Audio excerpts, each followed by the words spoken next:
Hi guys, another change to the archlinux-tweak-tool. A user asked online on YouTube what happened to the ATT, which was the arcolinux way of installing a kernel. And I thought, yeah, this might be a good project to add as well to the archlinux-tweak-tool.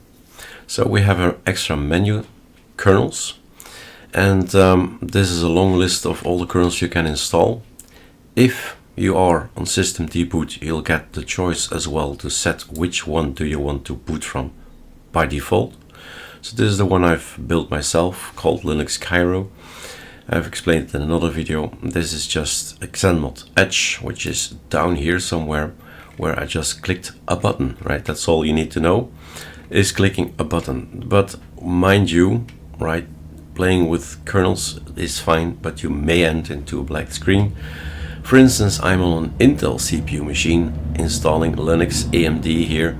This bit is not for me, right? AMD Zen kernels. So there are special things like Nitrous. I've been playing around in the past as well with it. In the end, you always rely and fall back to the Linux kernel. But it's fun to be able to play and choose with maybe the Linux CashOS or the Bohr or the LTS. They're all coming from chaotic AOR, right? Building is fun, but it takes hours. Depending on the CPU power, it really takes hours to build. Now, you see a long list here.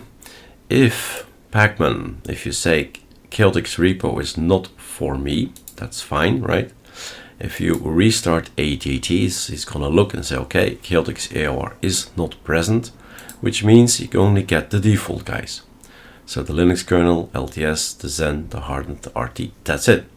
So it's up to you to choose whether you want to have more than the default Arch ones.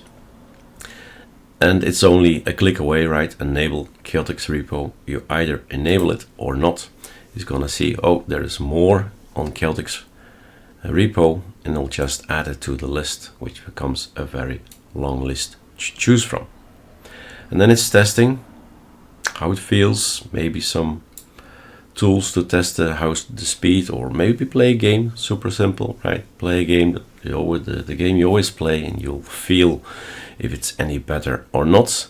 Talking about games, there is also in the performance thing something created here. The game mode package is installed. It says here enabled. So a lot of things here for performance. This is the latest, newest, but the video was actually for the kernels. So now you can easily click with a button, remove or install, reboot, and you'll see it. This up here is not going to work on anything else but systemd boot, right? That's what it reads, and that's what it can set at this point in time, meaning the Kiro ISO is using systemd boot. Cheers.